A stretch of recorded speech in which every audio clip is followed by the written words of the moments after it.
Esta es La Llamada de Medianoche, con su revista radial.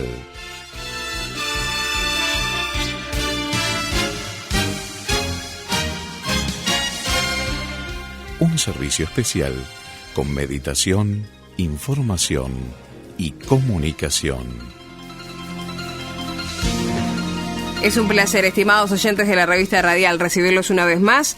Los expertos de la Organización Mundial de la Salud salieron de la cuarentena el jueves 28 de enero para comenzar su investigación en la ciudad de Wuhan sobre los orígenes del nuevo coronavirus. El 27 de enero se cumplieron 76 años de la liberación de Auschwitz, ocurrida en 1945, a fines de la Segunda Guerra Mundial, y por ello es que vamos a estar refiriéndonos a la historia de Simón Gronovsky, un niño de 11 años que escapó del tren que se dirigía a un campo de exterminio. Nos vamos a referir también a las dificultades que enfrentan los estudiantes en Francia entre suicidio, depresión y problemas económicos. Saludo a Alberto Díaz. ¿Cómo le va, Pastor? Bienvenido. Muy bien, agradecido de estar con ustedes. Bueno, un placer tenerte como siempre. Saludamos a Ian Aices. ¿Cómo estás, Ian? Bienvenido. Bien, gracias a Dios. Muy bien. Saludamos, ¿te parece, en el contacto también por Skype? Allí lo tenemos a Walter Arbildi. ¿Cómo estás? Bienvenido, Walter. Acá contento de poder estar juntos una vez más y bueno, y ver qué podemos llevar de bendición hoy. Muy bien, muy bien. Vamos a hablar entonces y contarles que antes además menciono en los controles y en la edición del programa Rodrigo Rincón y quien les habla Victoria Pereira. Ahora sí nos metemos en los temas de este programa porque un equipo de la Organización Mundial de la Salud va a iniciar una investigación sobre el origen del coronavirus tras salir de cuarentena en Wuhan. Les cuento que esta información la tomamos de Deutsche Welle y contarles que los expertos de la Organización Mundial de la Salud salieron de la cuarentena el jueves 28 de enero para comenzar su investigación en la ciudad de Wuhan sobre los orígenes del nuevo coronavirus. Según el Ministerio de Asuntos Exteriores chino, podrán participar en seminarios y visitas sobre el terreno. La investigación que China ha tardado más de un año en organizar es extremadamente delicada para el régimen comunista, que intenta eximirse de cualquier responsabilidad sobre la pandemia. Un portavoz del Ministerio de Asuntos Exteriores chino incluso sugirió el año pasado, sin pruebas, que el virus podría haber sido introducido en Wuhan a finales de 2019 por soldados estadounidenses que habían acudido a participar en una competencia deportiva. Estos acusan a los gobiernos provinciales de Wuhan y Hubei de permitir que el coronavirus se descontrolara, primero para tratar de ocultar el brote cuando surgió por primera vez en la ciudad en diciembre del año 2019 y luego por no alertar al público. Este jueves, familiares de los fallecidos por COVID-19 en Wuhan denunciaron que las autoridades chinas eliminaron su grupo en redes sociales y los están presionando para que guarden silencio. Estos acusan a los gobiernos provinciales de Wuhan y Hubei de permitir que el virus se descontrolara al tratar de ocultar y por no alertar al público. Los expertos del gobierno chino habían explicado inicialmente que la epidemia había aparecido en un mercado de Wuhan donde se vendían animales vivos. Mientras el país lograba contener el contagio en su territorio, el virus se extendió por todo el mundo y hasta ahora ha dejado más de 2.1 millones de muertos. La cifra oficial de fallecidos en China es de 4.636, la gran mayoría de ellos en Wuhan, casi 3.900 personas, una ciudad que fue puesta en cuarentena por 76 días desde el 23 de enero de 2020. Se cree que el virus se habría transmitido de murciélagos a otras especies animales antes de pasar a los humanos. Vamos a hablar de China entonces, ya un tema sensible, hermético. Hablamos fuera de micrófonos incluso de estas cifras que son oficiales, esto es lo que da el gobierno chino, respecto a la cantidad de muertos que según ellos es de 4.636. Algo que es difícil de creer, sobre todo con respecto a la cantidad de población que hay en China, ¿no? Tal cual, realmente cuesta creer que estas cifras bajas, cuando uno ahora compara con las cifras altísimas que hay en otros países como Estados Unidos, Gran Bretaña, o creo que el país que peor fue afectado por habitante ahora es Portugal. Es un tema sensible. Como dice el artículo, China no quiere ser escrachado como el culpable de la pandemia o por mal manejo de la pandemia. Al otro lado, el que era presidente de Estados Unidos, Donald Trump, justo quería eso, encontrar un chivo expiatorio para culparlo del China virus, como él apodaba al COVID-19. El equipo internacional, sin embargo, no está tan interesado en la política, sino más bien en los datos técnicos, en los datos epidemiológicos. Aunque hoy todo se presta para hacer política. Uh-huh. Es importante saber de dónde viene un brote. ¿Quién fue el primer portador humano?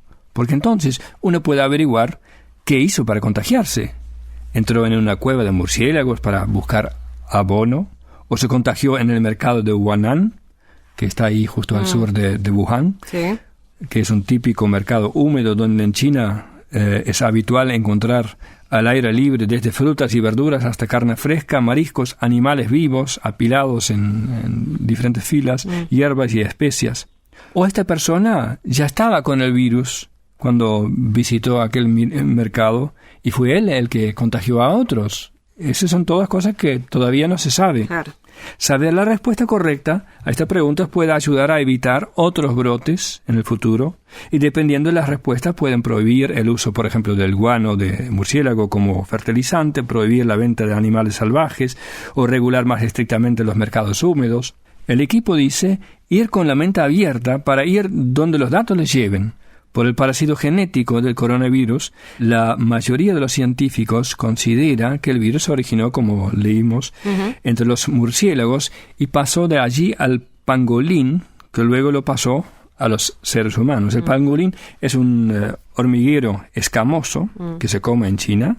Lo que suena peor es el uso de las escamas de este bicho, que supuestamente en la medicina tradicional tiene un valor medicinal curativo. Ajá. Las escamas secas se cocinan en aceite, vinagre o orina de niño.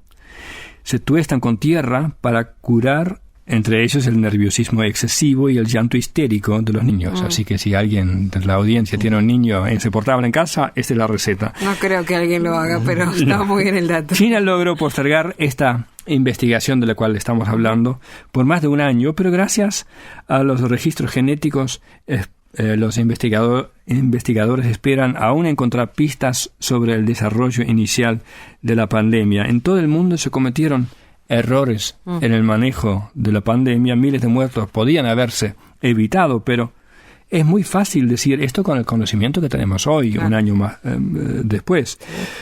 Con el diario del lunes todos somos expertos. Peor que cometer errores es esconderlos, ignorarlos, justificarlos. Peor que cometer errores es no aprender de ellos y es no corregir el rumbo. En Proverbios 13:18 dice: pobreza y vergüenza tendrá el que menosprecia el consejo, mas el que guarda la corrección recibirá honra. Y el rey David, hablando de la experiencia, dice en el Salmo 19: ¿quién podrá entender sus propios errores? Líbrame de los que me son ocultos. Preserva también a tu siervo de las soberbias, que no se enseñoreen de mí. Y justamente la soberbia es lo que te imposibilita aceptar una corrección, ver tus propios errores. Y en los versículos anteriores David explica que justamente es la palabra de Dios que nos abre los ojos a nuestra propia soberbia, que nos abre los ojos y nos muestra nuestros propios errores y nos ayuda a corregir. Y esto es lo que deseo a toda la audiencia, que no seamos como se sospecha que está pasando en esta investigación, personas que tapan los errores, sino que sacan provecho de estos errores para no cometerlos en el futuro.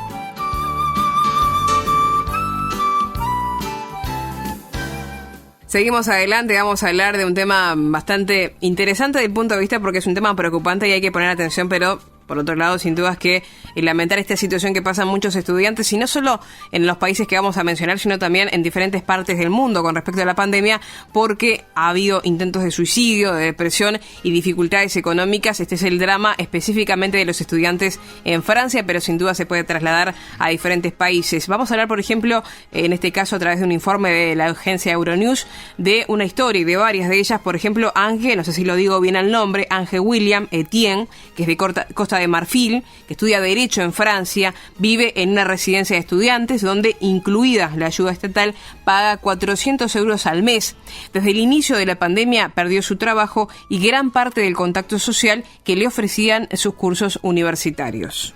Ha sido difícil, todos mis vecinos han vuelto con sus padres. Hay una sensación de soledad, de precariedad, de preocupación por el futuro. Nos dijeron que podíamos llamar a un psicólogo, pero somos 30.000 estudiantes en esta universidad. Imagina que todos los estudiantes llamen al único psicólogo que tienen. No va a poder con ello, aseguró Etienne a Euronews. Según un estudio realizado en Francia, 1/3 de los estudiantes dice haber sufrido una fuerte angustia durante el confinamiento. 2 intentos de suicidio en una semana en la ciudad de Lyon encendieron las alarmas. Los estudiantes salieron a las calles a protestar para denunciar la precariedad de su situación. La demanda de apoyo psicológico también ha aumentado. En el hospital psiquiátrico Le Vignatier, cada vez son más los estudiantes que realizan un llamado de auxilio. Eva Bekash, jefa de la unidad de asistencia del hospital para los estudiantes, explicó a Euronews que puede tratarse de un trastorno psicológico o una gran angustia, lo que experimentan los jóvenes que buscan el apoyo de su unidad. También puede ser una depresión, pero detalla que la situación más extrema que se ha dado es la de un estudiante que llama porque está al borde de una ventana. En ese caso, enviamos inmediatamente al servicio de ambulancias y a la policía para que acudan al rescate. Pero no todos los estudiantes hacen la llamada, así que en este campus las enfermeras van puerta a puerta para vigilar el estado anímico de los estudiantes. No obstante, este sistema no existe en todas partes. Francia tiene una media de un psicólogo por cada 30.000 estudiantes, mucho menos que en Canadá, Irlanda o Austria. El presidente Emmanuel Macron ha anunciado la vuelta a las universidades un día a la semana, el acceso de 2 comidas de €1 al día y una ayuda económica para las visitas a los psicólogos, aunque ha advertido que un regreso a la normalidad no será posible en las próximas semanas. Walter, vamos a hablar entonces de una situación que en este caso se centra particularmente en los jóvenes, un grupo sin dudas que vulnerable. Nosotros a veces mencionamos, los niños que sufren por ahí situaciones particulares, los adultos mayores, pero también los jóvenes están en una etapa clave de su vida y sin dudas que esto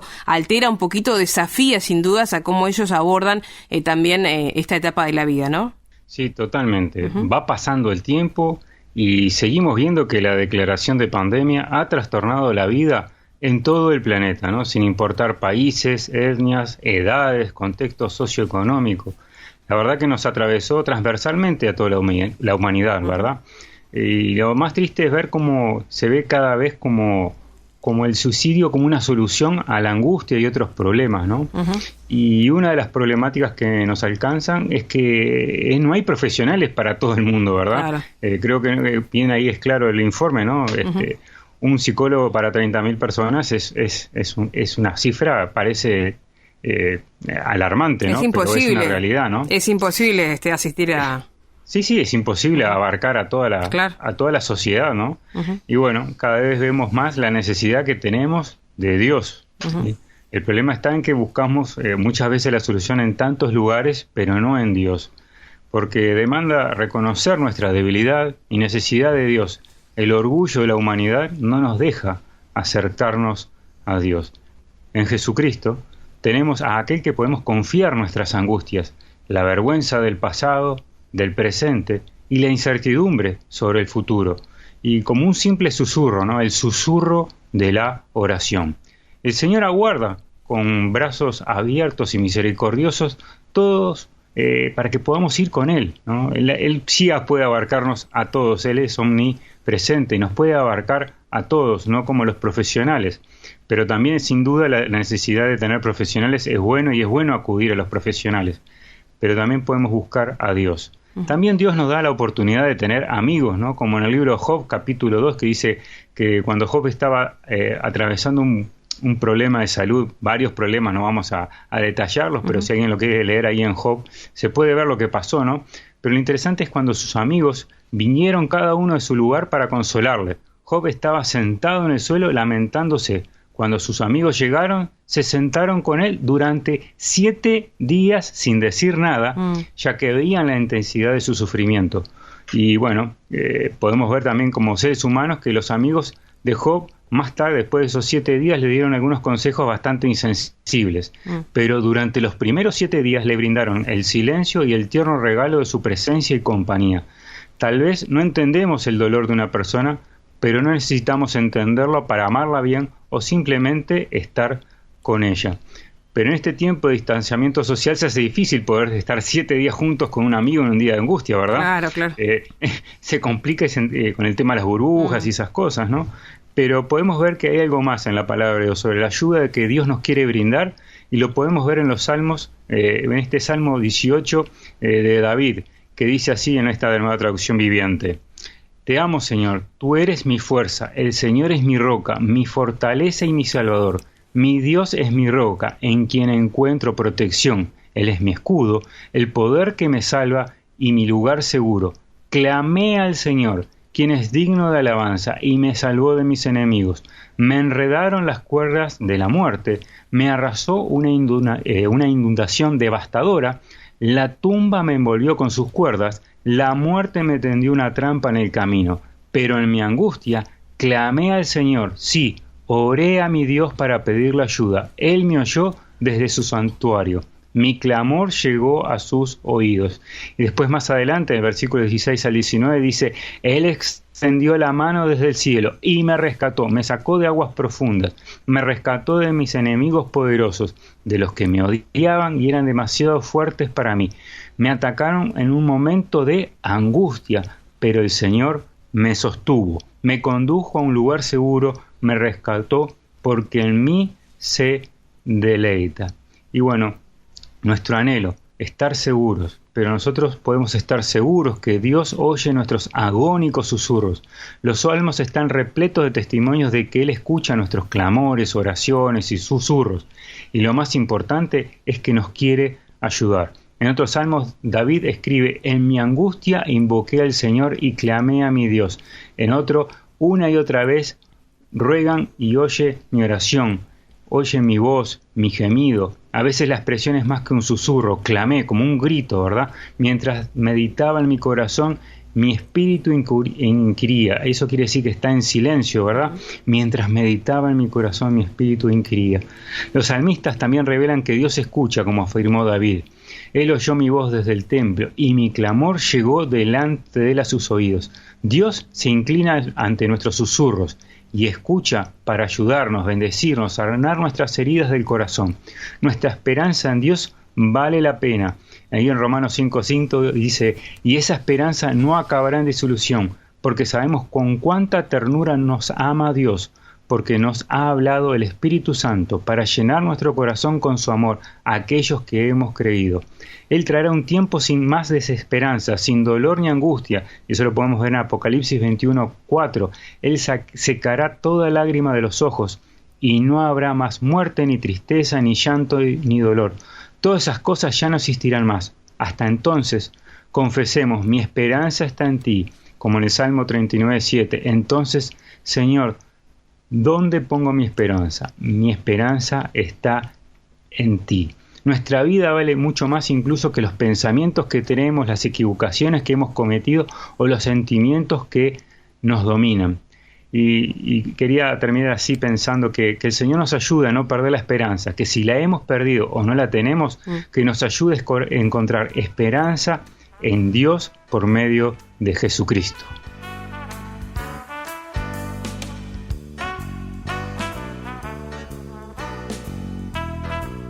Seguimos en la recta final de la revista Radial. Recordamos que el 27 de enero se cumplieron 76 años de la liberación de Auschwitz, ocurrida en 1945 a fines de la Segunda Guerra Mundial, y es por ello que vamos a hablar en el tramo final de el Holocausto, y les contamos que, de acuerdo a esta historia que cuenta Diario El Clarín, una noche de abril de 1943, cuando tenía 11 años, Simón Gronovsky, un niño belga judío, saltó del tren de la Gestapo, que lo llevaba a Auschwitz. Volvió a Bruselas, donde vivió escondido con 2 familias belgas no judías y donde creció e hizo su vida tras la guerra. En 2002 contó su historia en un libro titulado Simón, el niño del convoy número 20. En aquella obra relata lo que ocurrió esa noche del 19 de abril de 1943, cuando viajaba en un tren desde la ciudad belga de Malinas, que se usaba para concentrar a los judíos que iban a ser deportados, hacia la frontera alemana.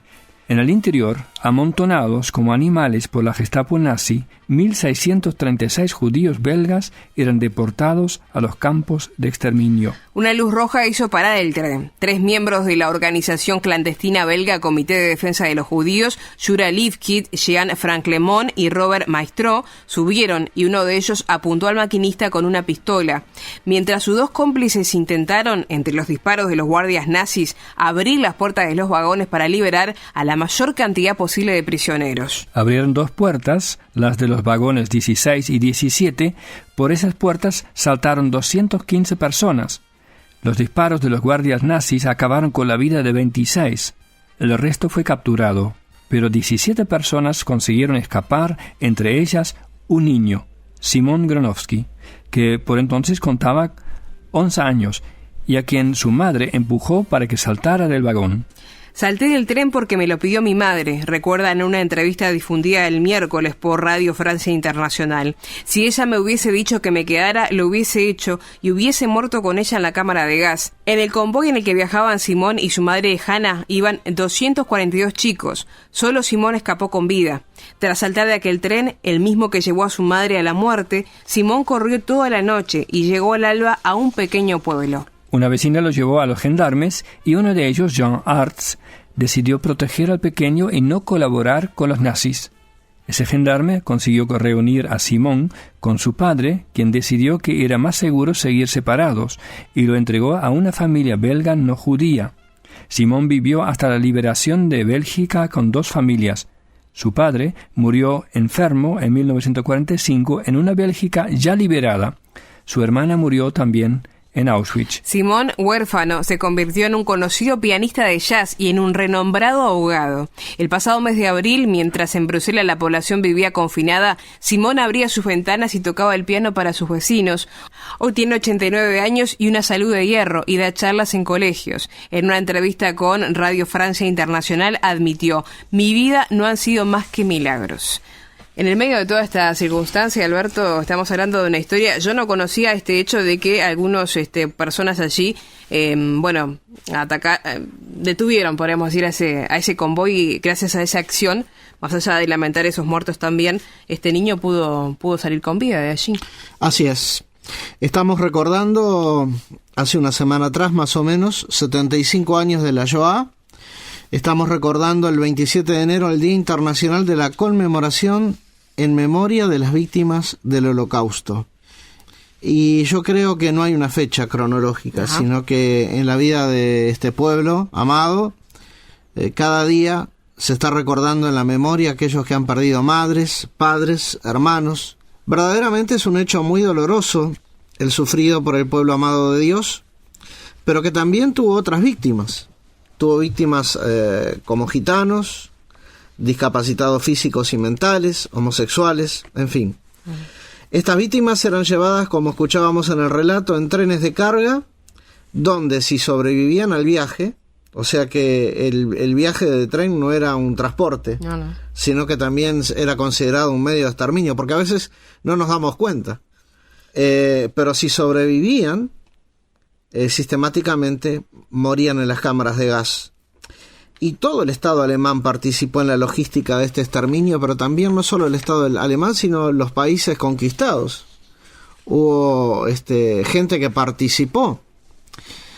Y se estima, o se toma como cifra simbólica, 6 millones de judíos, de los que 1 millón fueron niños.